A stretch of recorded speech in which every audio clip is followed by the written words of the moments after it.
انتہائی معزز و مکرم جناب صدر مجلس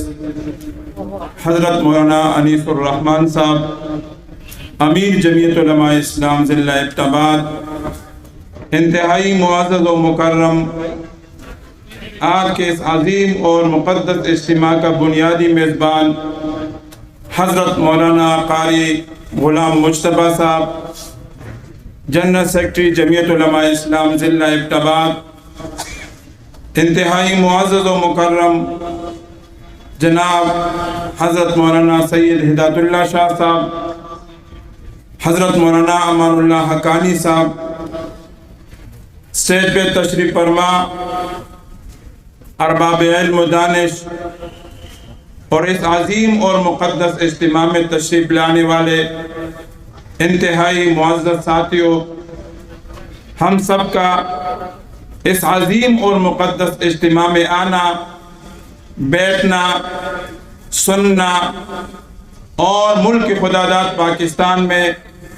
اسلامی نظام کی سربلندی اور نفاذ کے لیے فکر مند ہونا اللہ تبارک و تعالی اپنے دربار عالیہ میں قبول و منظور فرمائے۔ ٹائم کم ہونے کی وجہ سے بلا توطیہ و تمہید چند معروضات آپ کی خدمت اقدس میں پیش کرنا چاہتا ہوں۔ معزز سامعین، نبی کریم علیہ السلام کی زندگی کی آخری ایام میں رسول اللہ مبارک علیہ السلام نے خود چند فیصلے فرمائی۔ نمبر 1، یہ مسئلہ ختم نبوت کا، یہ رسول کریم صلی اللہ علیہ وآلہ وسلم کی حیات طیبہ مبارکہ میں خود انہوں نے فرمایا ہے، انا خاتم النبیین لا نبی بعدی ما کان محمد ابا احد من رجالکم ولکن رسول اللہ و خاتم النبیین۔ نمبر 2، رسول پاک صلی اللہ علیہ وسلم نے فرمایا کہ حق و باطل کا معرکہ یہ قیامت تک جاری رہے گا، تو رسول اللہ مبارک علیہ السلام نے فرمایا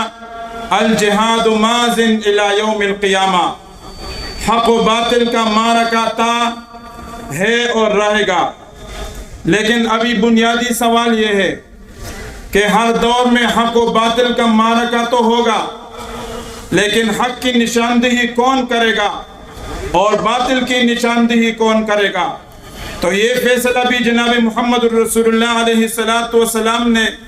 اپنے حیات طیبہ مبارکہ میں نے خود فرمایا۔ رسول اللہ صلی اللہ علیہ وسلم فرماتے العلماء ورثۃ الانبیاء، میرے بعد اس امت کی رہنمائی، حق کی نشاندہی اور باطل کی نشاندہی میرے امت کے علماء کریں گے۔ ہر دور میں حق کی نشاندہی بھی علماء کریں گے اور باطل کی بھی۔ لیکن اب سوال یہ ہے، ہمارے بعض ساتھی کہتے ہیں کہ ہمارے گاؤں میں علماء ہے، اس طرح علماء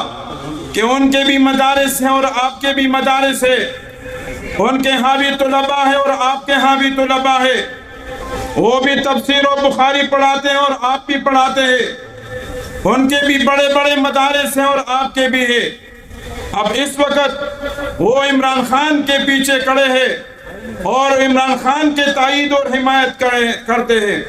تو اب اس وقت ہم کس کی مانیں گے؟ آپ کے علماء کے مانیں گے یا ان کے مانیں گے؟ تو سوال ٹھیک ہے، بجا ہے، لیکن اس وقت حق کی نشاندہی کرنے والے وہ علماء ہوں گے،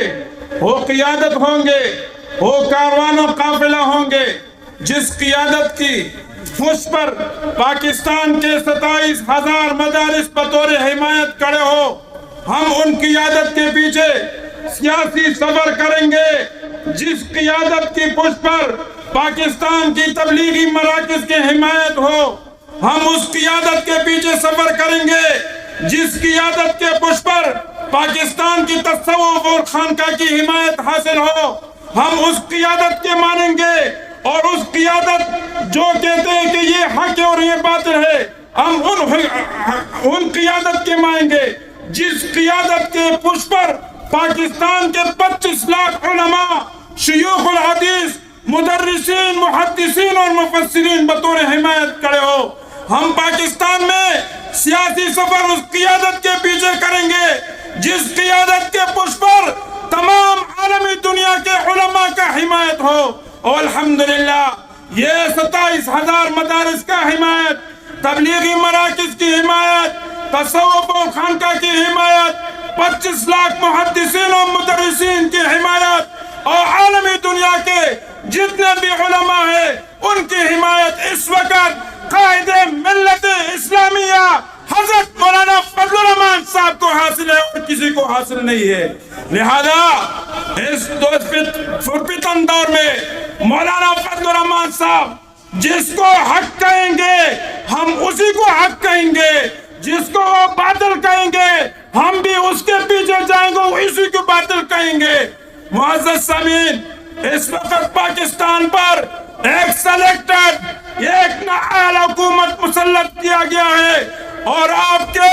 نوٹس پہ یہ بات ہونا چاہیے کہ اس وقت پاکستان کا سلیکٹڈ حکمران عمران خان یہ پاکستان کا نمائندہ نہیں ہے، یہ پاکستانی قوم کا نمائندہ نہیں ہے، یہ پاکستانی اداروں کا نمائندہ نہیں ہے، بلکہ آپ کے نوٹس پہ ہونا چاہیے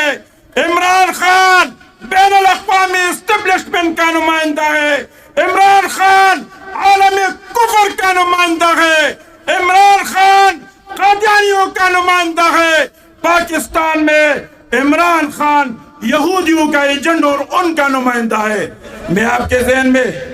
یہ بات بھی لانا چاہتا ہوں کہ ایک خاص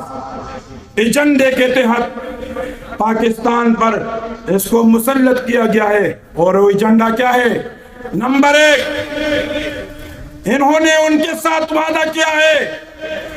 کہ آپ ہمیں پاکستان پر مسلط کرے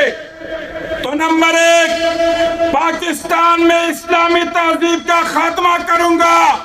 اور پاکستان کے اندر میں مغربی تہذیب مسلط کروں گا۔ نمبر 2، انہوں نے ان کے ساتھ وعدہ کیا ہے کہ میں پاکستان کے اندر 27,000 مدارس کا جو جال ہے ان کو ختم کروں گا۔ نمبر 3، انہوں نے ان کے ساتھ وعدہ کیا ہے کہ مفکر اسلام حضرت مولانا مفتی محمود کی کوششوں سے 1973 اور 74 کے آئین میں جو قادیانی اقلیت ثابت کیا گیا ہے ان پہ نظر ثانی کروں گا اور ان کو مسلمان بنائیں گے۔ میں کہتا ہوں عمران، تمہارا باپ بھی نظر ثانی نہیں کر سکتے جب تک پاکستان میں جمعیت علماء اسلام کے کاروان و قافلہ کا ایک سپاہی بھی موجود ہو، آپ امینڈمنٹ نہیں کر سکتے ہو۔ قادیانی کافر تھا ہے اور رہے گا انشاءاللہ العزیز۔ تاج و تخت ختم نبوت، شان رسالت، مرزائیوں کا جو یار ہے غدار ہے، مرزائیوں کا جو یار ہے، مرزائیوں کا جو یار ہے، یہودیوں کا جو یار ہے، یہودیوں کا جو یار ہے۔ عمران خان نے اپنی آقاؤں کے ساتھ یہ معاہدہ و وعدہ کیا ہے کہ ہمیں حکومت دے دے تو پاکستان کے اندر مسئلہ کشمیر کو میں ختم کروں گا، اور اس وعدے کے تحت ان کو بھیجا ہے۔ آج کشمیر کو انہوں نے ہندوستان کے حوالے کیے۔ نمبر 5، انہوں نے ان کے ساتھ کمٹمنٹ و وعدہ کیا ہے کہ آپ ہمیں حکومت دے دے، پاکستان کے اندر سب سے بڑا معاشی منصوبہ سی پیک کو ہم رول بیک کریں گے۔ اب انہوں نے کشمیر بھی بھیج دیا اور سی پیک کو بھی رول بیک کر دیا، اور اس کے ساتھ ساتھ نمبر 6 انہوں نے وعدہ کیا تھا ان کے ساتھ کہ آپ ہمیں حکومت دے دے تو پاکستان کے جتنے بھی سرکاری ادارے ہیں تو IMF کے جولی میں ڈالیں گے، تو قرضے لے کر قرضوں کے بدلے پاکستان کے جتنے سرکاری ادارے ہیں آج وہ IMF کے رحم و کرم پہ پڑے ہیں۔ پہلے آپ کے جو ریٹس مقرر ہوتے تھے بجلی کے، سوئی گیس کے، ٹیکس کے حوالے سے تو ان کے فیصلے